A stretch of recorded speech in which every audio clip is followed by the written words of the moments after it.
प्यारे अधिवक्ता साथियों, सभी को हमारा प्यार भरा नमस्कार। सभी अधिवक्ता साथी स्वस्थ होंगे और बंधु और बहन अपने अपने अध्ययन में, अपने अपने तैयारी में पूरे शिद्दत के साथ लगे होंगे, ये अपेक्षा करते हुए आज का वीडियो मैं स्टार्ट करता हूँ। उत्तर प्रदेश एचजेएस की वैकेंसी आप लोगों को पता है आ चुकी है। आपको ये भी संशयात्मक रूप से मुस्तकबिल मन में बना हुआ है कि एपीओ कब तक आएगी, जे कब तक आएगी। पैरेलल ये भी चल रहा है। तीनों स्टूडेंट को संकेंद्रित करते हुए हम एक बात कहना चाहेंगे कि अपने शेड्यूल के समायोजन में क्या करें, समायोजन कैसे सिद्ध करें, कैसे मैनेज करें कि मन भटके नहीं। ये चुनौती कोई कितना भी शास्त्र बताए, कितना भी उपदेश दे, कितना भी सिखाए, मन मानता नहीं। जैसे एक लंबी प्रतीक्षा के बाद जब यूपी एचजेएस की वैकेंसी आई तो एक खामोशी नहीं छाई, एक सन्नाटा नहीं छाया, क्योंकि इतना इंतज़ार किया गया कि इंतज़ार करने की सीमा ही ख़त्म हो गई थी। लेकिन अब महसूस की जा सकती है खामोशी। जिनको ये लगता है कि इस हायर जुडिशरी में अंतिम परिणाम हमारे पक्ष में आ सकता है, हमको मेहनत करनी चाहिए, वो पीछे क्या किए हैं, उस समय का उपयोग किस अर्थ में कर पाए हैं, ये अब महत्वपूर्ण नहीं रहा है। अब महत्वपूर्ण क्या हो गया है कि वर्तमान में किस तरीके से यूटिलाइज कर पा रहे हैं। यही चीज़ जूनियर डिवीज़न और एपीओ के लिए भी है। समय को किस तरीके से यूटिलाइज करेंगे, आप कर रहे हैं। अगर मन में ये बैठ गया है कि नोटिफिकेशन देख के ही पढ़ना है, तो आप उस लड़के की कैटेगरी में आएंगे जो यूपी एचजेएस के संदर्भ में बिल्कुल पढ़ाई नहीं कर रहा था। वो वैकेंसी की प्रतीक्षा किया है 1.5 साल। अब वो हाथ पांव मार रहा है, सीरीज ज्वाइन कर रहा है, इधर उधर, मतलब वो जो स्वाभाविक तौर पर इंडियन की एक खासियत है कि जब तक वो समय नहीं आ जाता वो चेतता नहीं। इसीलिए बहुत मिनिमम परसेंटेज है, मिनिमम रेशियो है जो पूर्वतः तैयारी करते हैं। 2 प्रकार के बच्चे हमारे पास हैं। एक जो अपनी सीरीज कंप्लीट कर चुके हैं, इस बात के पचड़े में पड़े बगैर कि सिलेबस चेंज गया तो क्या होगा। आज की डेट में जब हम आपका वीडियो 8 जनवरी को रात में 1:30 बजे के आसपास हम रिकॉर्ड कर रहे हैं, मैंने अभी व्हाट्सएप पे मैसेज देखा, एक अधिवक्ता बहन है, वो आज भी ये लिखकर मैसेज कर रही हैं कि सर सीरीज तो हम आपका ज्वाइन करना चाहते हैं, जबकि वो 5 महीने से ऐसे कह रही हैं, लेकिन मुझे लगता है कहीं अगर सिलेबस बदल गया तो क्या होगा।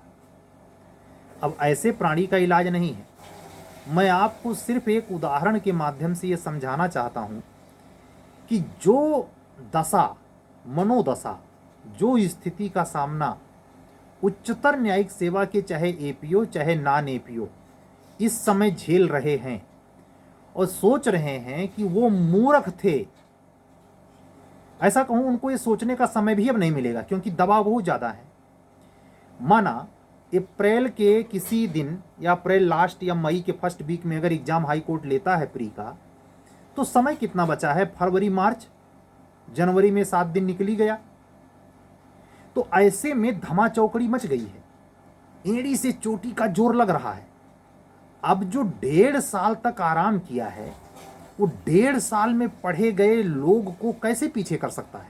लेकिन नहीं, वो करने पे तुला है, करना चाहता है। वो इस स्थिति में नहीं है कि वो पुरानी परिस्थितियों का रोना किसी से रोए। जो मैंने भी 1 सेकंड पहले कहा कि वो ये भी शिकायत नहीं करेगा कि कौन क्या कर रहा है, अब वो बिल्कुल चुप हो जाएगा। आप जानते हैं ये कहाँ खड़ा मिलेगा, जब मेंस का रिजल्ट आएगा। सुनना ध्यान से, जब मेंस का रिजल्ट आएगा तो ये तब शायद ये कहता मिले कि अगर हमने पहले से तैयारी की होती तो शायद इस बार मेरा सिलेक्शन हो गया होता। इतना तेज पढ़ेगा ये इसकी ऊर्जा इतनी तेज काम करेगी कि ये प्री निकाल लेगा। क्यों? क्योंकि इसकी सारी चेतना जो 1.5 साल से इधर उधर हाथ पांव मार रही थी, इधर उधर कोहर डिगवा जैसा इधर उधर घूम रहा था, अपने समय को खुद ही नष्ट कर रहा था, वो इतनी संकेंद्रित हो गई है कि बगल में वज्र गिर जाए वो नहीं सुनेगा। क्यों? उसे ये लगता है कि 1.5 साल के समय को गंवाकर भी महज 60 दिन में वो प्री मेन पढ़कर और उनसे आगे निकल जाएगा जो 1.5 साल से पढ़ रहे थे। ऐसा 1% या आधा परसेंट ऐसा होता भी है। तो उसी आधे 1% में अपने सपने बुनता हुआ बेजोड़ मेहनत करेगा, तो बेजोड़ मेहनत का नतीजा ये होता है कि प्री निकल जाता है। लेकिन वही जो ये मूवी आई है 12वीं फेल पास बना IPS, उसमें यही तो कहता है कि हमारा बार बार प्री निकल जाता है, मेंस नहीं निकलता। तो एग्जाम्पल देता है कि 10 मिनट 8 मिनट में अपने नाम पर ही कुछ लिख के दिखाओ।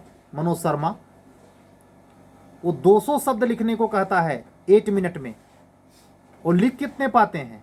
20-30। आप 20-30 नहीं लिख पाएंगे। ये निंदा का विषय नहीं है, इसको अलग ढंग से लेने वाली बात नहीं है। हमारे तमाम अधिवक्ता साथी पैसे के अभाव के चलते तमाम पैरेलल काम करते हैं। उसमें सबसे नंबर 1 पर है प्रैक्टिस। कई ऐसे अधिवक्ता बंधु होते हैं जिनकी प्रैक्टिस नहीं चल पाती, तो जीविकोपार्जन के लिए कोई और साथ में काम कर रहे होते हैं जिससे उनका जीविकोपार्जन चले। और अगर वो शादीशुदा हैं तो उनकी जिम्मेदारियां 4 ज़्यादा बढ़ी होती हैं, तनाव ज़्यादा होता है। ऐसे अधिवक्ता बंधु से चाहे जे निकालने को कहे, चाहे APO, चाहे HGS, तीनों समान रूप से दुरूह टाइप का है। लेकिन मेरे पास ऐसे दृष्टांत हैं जो बच्चों के साथ, परिवार के साथ, समस्याओं के साथ, जटिलताओं के साथ अंतिम रूप से सेलेक्ट हैं, आज पदों पे हैं। ये इसलिए मैं भी आपसे कह रहा हूं कि जो आप अन्यमनस्कता की स्थिति में जूझते हैं और तय नहीं कर पा रहे हैं, उनको भी सावधान करने के लिए, और जिनको ये लगता है कि नोटिफिकेशन के बाद ही हम पढ़ेंगे, देख लेंगे नयका आया कि पुरनका आया, उनकी भी मनोदशा वर्तमान में जो चल रही है उससे तुलना करके देख लीजिए। मैं क्या कह रहा हूं? ऐसा लड़का, ऐसा अधिवक्ता बंधु या बहन मेंस के रिजल्ट के समय हाथ छाड़ के चले जुआरी, उसको तब समझ आता है कि जो 1.5 साल में मूर्ख बना अपनी हरकत की वजह से, वो अगर ना बनता तो शायद मैं सेलेक्ट होता। उसी फेज में आप सब हैं। मैं व्यक्तिगत तौर पे हर बार कहता हूं, आज फिर दोहरा रहा हूं, ऐसा कहने का मतलब आपको इस प्रकार उत्प्रेरित करना नहीं कि आप मेरी सीरीज ज्वाइन कर लें। सीरीज तो चलती रहेगी, आप चाहे एक भी न ज्वाइन करें।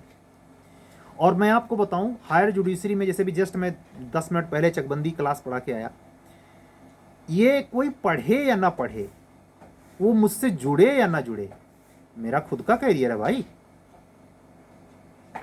इसी बहाने हम तो पढ़ रहे हैं, भाड़ में जाए जनता। तो ये मनोवृत्ति आपकी होनी चाहिए। आपके सीनियर अग्रज अधिकारी आपको कहते मिलेंगे थोड़ा सेल्फिश बनिए। सेल्फिश बनने का यही मतलब है कि आप अपने प्रति सचेत होइए। नहीं सचेत होंगे तो मेंस के समय पछताएंगे। इंटरव्यू जब कॉलिंग होने की बारी आती है तो आपका रोल नंबर का पता नहीं रहेगा।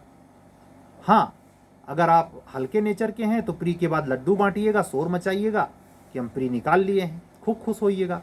खुश होना गुनाह नहीं है, लेकिन अंतिम परिणति के बाद प्रारंभिक परीक्षा के रिजल्ट की सार्थकता नील बटे सन्नाटा हो जाती है अगर अंतिम रिजल्ट में आपका रोल नंबर नहीं छपा। समझ रहे हैं? ये तो बताने की जरूरत है नहीं। तो हम आपसे यही कहेंगे, जैसे रोज कहते हैं, अपने अध्ययन पे काम कीजिए। अपकृत्य विधि संविदा विधि तो नहीं बदली है, अपकृत्य विधि संविदा विधि तो नहीं बदली है, फैमिली लॉ तो नहीं बदल दिया है। ज़्यादा संकालू हैं, ज़्यादा आपको परेशान कर रहा है, तो कम से कम लोकल और माइनर पे अच्छा काम कर लीजिए। और CPC, इतना तो पढ़ने का जुडिशरी में समय है, चाहे HGS दे रहे हो चाहे जूनियर डिवीजन। HGS में भी कई लोगों को चूंकि फुल नोटिफिकेशन नहीं आ रहा है, तो र्यूमर क्रिएट किया जा रहा है। क्या ये लेट इसीलिए हो रहा है क्योंकि नए में सलेबस बदल के आएगा। आए भाई, खा लेगा सलेबस। मैं जहां वहां भी आश्वस्त हूं, यहां भी आश्वस्त हूं। पुराना सलेबस, कोई ऐसा परिवर्तन नहीं होगा जो आपको चक्कर खा के गिर जाना पड़े। और अगर चक्कर खाकर गिर जाने की नौबत आ ही जाए तो उससे निपटने का जो ब्रह्मास्त्र दे रहा हूं वो आपको चेक एंड बैलेंस करेगा। वो मन में दिलासा दिलाएगा, चलो भाई ये जो बदला हुआ है उतने पढ़ना है, बाकी तुम पढ़े फिट हैं। बाकी और लोग जो इसके इंतजार में ना वो पढ़े ना ये पढ़े, वो गए किसी काम के।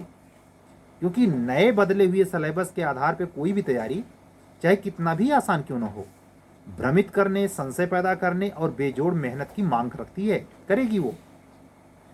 तो ये सब चीज़ें आपके दिमाग में चलनी चाहिए और एक सुनियोजित मास्टर प्लान के तहत, शेड्यूल के अंतर्गत आप अपनी तैयारी को कंटिन्यू बनाए रखिए। ये समय जो अब बीत रहा है after notification, limited notification of UP higher judiciary या बिहार हायर जुडिशरी, ये इसकी तुलना नहीं है, अनमोल है। जितना पढ़िए कम है। समय गुजरता जाएगा, अचानक हाई कोर्ट 29 फरवरी को फार्म भरवा लेगा। आने वाले समय में मार्च में डेट डिक्लेयर कर देगा कि प्रीलिम्स हम कब करवाएंगे। तो ये सब चीज़ें सब चलती रहेंगी, लेकिन महत्वपूर्ण ये है कि अंतिम चयन आप हो पाएंगे। और ये सब समय जब ऐसा हो रहा होगा, मुझे पूरा यकीन है एपीओ और जे की सरगर्मी भी स्टार्ट हो चुकी होगी। चाहे वो प्राथमिक परीक्षा के लेवल पर हो, इसकी संभावना ज़्यादा है, या ऐसी भी पॉसिबिलिटी है, प्रोबेबिलिटी है कि वह मुख्य परीक्षा के स्तर वाली भी हो सरगर्मी, लेकिन होनी तय है। टाइम थोड़ा ले रहा है, वजह विधायिका से रिलेटेड है और उसमें और तमाम प्रक्रियागत बातें हो सकती हैं जो पर्दे से बाहर नहीं आई हैं, न इसके बारे में मैंने किसी अन्य से या किसी खुद के किसी सोर्सेज से सुना है। एक जो स्वाभाविक अंदाज़ा है उसी के अनुरूप मैं आपसे बात कर रहा हूँ। तो इसलिए जो वक्त है उसको बचाइए, मेहनत कीजिए, भगवान में आस्था रखिए। अगर आप भगवान में आस्थावादी नहीं, आस्तिक नहीं हैं, तो आप अपने कर्म पर भरोसा रखिए, मेहनत करिए बेजोड़। मेहनत ही आपके तकदीर को बदलेगी, तस्वीर को बदलेगी और आपके जीवन को बहुआयामी पक्ष में से ले जाकर एक सिरीय पक्ष में निश्चित सर्टेनिटी पैदा करते हुए लाइफ में नए कैरियर व पद से जोड़ देगी। हम उम्मीद करते हैं कि आज के वीडियो में भी, जो कि लगभग 15 मिनट का है, आपको ऐसे तमाम संदेशित करते हुए प्रतीत होंगे या आपको इससे सीधा लाभ मिलता हुआ मिलेगा, जो इस डिलेमा में जी रहा है कि करूं तो क्या करूं, जो अनिश्चय में है। आज का वीडियो अनिश्चय में रहने वाले बंधुओं, अधिवक्ता बंधुओं और बहनों को केंद्रित करके बोला गया है। हम उम्मीद करते हैं कि आप इसका सकारात्मक अर्क निकाल कर पहल करेंगे, किसमें? बेजोड़ अध्ययन में। अपने अध्ययन को इतना सॉलिड बनाइए कि आपको एग्जाम हॉल में प्रीलिम्स लेवल पर हो, मेंस लेवल पे हो, साक्षात्कार लेवल पे हो, किसी भी प्रकार का संशय न बने। अगर संशय नहीं बना तो आपके मेरिट का परफेक्शन पिछले सालों के हिसाब से पिछली बार की परीक्षाओं के अपोजिट बहुत बेहतर सुपर डुपर नंबर के साथ रिटर्न होगा। और अगर आप डरेंगे, अगर आप संकोच करेंगे, संशय खास करके रखेंगे, तो आपका बंटाधार भी होगा, इसमें भी तनिक संदेह नहीं है। संशय किसको होगा? जिसकी तैयारी में कॉन्सेप्ट क्लियर नहीं होता है, जिसकी याददाश्त में कमजोरी है। मैं स्पष्ट शब्दों में कहना चाहूँगा, विधि सिर्फ ना तो तर्क या विज्ञान या समझ का विषय है, और ना ही मैं ये कहना चाहूँगा कि विधि मात्र और मात्र रटने का विषय है। विधि दोनों प्रकार के चीज़ों से, वो स्मृति का भी विषय है और तर्क और विज्ञान और बुद्धिमत्ता का भी विषय है। जिसका ताना बाना दोनों में संतुलित हो जाता है वो कमांडर हो जाता है, कम पढ़ करके ज़्यादा नंबर ले आता है। और जिसका इसमें से एक भी ताना बाना फिसलता है, मतलब याददाश्त करने की क्षमता कमज़ोर है, समझता बहुत बढ़िया है, वो भी अंतिम लिस्ट में नहीं रहेगा। और जो याद बहुत ज़्यादा कर लेता है, बहुत बढ़िया से याद करता है, लेकिन समझ नहीं पाता, इसमें से किसी में असंतुलन होने पर अंतिम रिजल्ट में वो नहीं होगा। एक सामान्य औसत दर्जे का स्टूडेंट जो बहुत ज़्यादा नहीं जानता, लेकिन दोनों में जब संतुलन साध लेता है तो वो अंतिम रूप से रिजल्ट में होता है।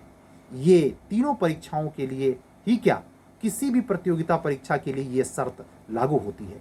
लेकिन विधि में याददाश्त क्षमता का बहुत बड़ा योगदान है, क्योंकि तीन चीज़ें तो बिल्कुल याद करनी पड़ती हैं: सेक्शन, केस लॉ और उसके कंटेंट डिफिनीशन के एलिमेंट, तत्व।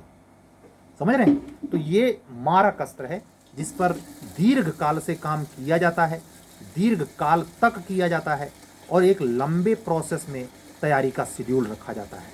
झटपट से नहीं, झटपट खाई और चल मेरी भाई, ये नहीं होगा। ये प्रतियोगिता मांगती ही नहीं। ये फौज की जनरल ड्यूटी की वर्दी नहीं है कि सुबह रेस, दोपहर को शारीरिक फिटिंग टेस्ट, शाम को मेडिकल, लेट नाइट नौकरी। ये ऐसी नौकरी नहीं है। ये यही 3 प्रोसेस गुजारने में साल लगा देता है। कमीशन ने इतिहास रचा। यूपी पीसीएस 2023 के रिजल्ट को आउट करके 10 महीने में उसने 2 परीक्षाएं महत्वपूर्ण कराई, यूपी जे और यूपी एपीओ, रिकॉर्ड लेवल पर। इसका पुनरावलोकन या इसकी पुनरावृत्ति, पुनरावलोकन नहीं, पुनरावृत्ति आपके आने वाले एपीओ और जे में देखने को मिले तो आप ताजुब मत करिएगा। दृढ़ता के साथ कह रहा हूँ, जो इस समय अपनी ऊर्जा एनर्गर प्रलापों, संशयों, अन्य मनस्कताओं में गुजार रहा है, वो बहुत पश्चाताप करेगा। आज की बात पूरी हुई। कल हम आपसे फिर एक रेगुलर वीडियो के साथ मिलेंगे। अगर आप हमारे द्वारा चलाए जा रहे बिहार और यूपी के एचजेएस के लिए प्रारंभिक व मुख्य परीक्षा की टेस्ट सीरीज जो इंग्लिश और हिंदी माध्यम दोनों में उपलब्ध है, जुड़ना चाहते हैं तो आप मेरा वहाँ ब्लू कलर में ऊपर लिखा हुआ व्हाट्सअप नंबर ध्यान से देख लें, 7705090393 पर व्हाट्सअप करके जुड़ सकते हैं। अगर आप क्रैश कोर्स से हिंदी मीडियम के क्लासेज में इंटरेस्ट हैं, जिसमें मैं चकबंदी पढ़ा रहा हूँ, तो उस क्लास के लिए भी यही व्हाट्सअप नंबर है जुड़ने के लिए। और साथ ही अगर आप क्रैश कोर्स में यूपी एपीओ से सीधा संबद्ध हैं और कोई परीक्षा नहीं देनी है आपको, यहाँ तक कि आप यूपी एचजेएस में अभी एज आपकी नहीं हुई है, तो उन स्थितियों में क्रैश कोर्स जो police act regulation, CrPC, evidence इत्यादि के साथ है, उसमें मैं एविडेंस पढ़ा रहा हूँ और आज मैंने सेक्शन 91 कंप्लीट किया है। तो इस सारे क्लासेज और साथ ही साथ तीनों परीक्षाओं के लिए, चाहे जे हो, चाहे एपीओ हो, चाहे एचजेएस, जीएस की क्लास जो हमारी चल रही है हिंदी मीडियम में, उसके 58 क्लास पूरे हुए हैं 150 क्लास में से। बाकी की क्लास कंटिन्यू रहेगी। कल जीएस का ही चांस है, एक अल्टरनेट क्लास चलती है, एक दिन क्रैश कोर्स, एक दिन जीएस। तो कल के चांस पर जीएस की 59वीं क्लास जाएगी। आप लोग अगर इस क्लास से भी इंटरेस्टेड हैं तो हमें इसी व्हाट्सअप नंबर पर व्हाट्सअप करके हमसे बातचीत करके जुड़ सकते हैं। आज की बात पूरी हुई। अगर आप हमारे चैनल पर नए हैं तो चैनल सब्सक्राइब करें, लाइक करें और अन्य भीषण प्रतियोगिता में शामिल जिद्दी, होनहार अधिवक्ता बंधु और बहन तक इस चैनल को जरूर पहुंचाएं। सभी को सादर मेरा अभिवादन। जय सिया राम। कल फिर मिलेंगे इस वादे के साथ अपनी वाणी को विराम देता हूं। सत्यमेव जयते। शुभ रात्रि।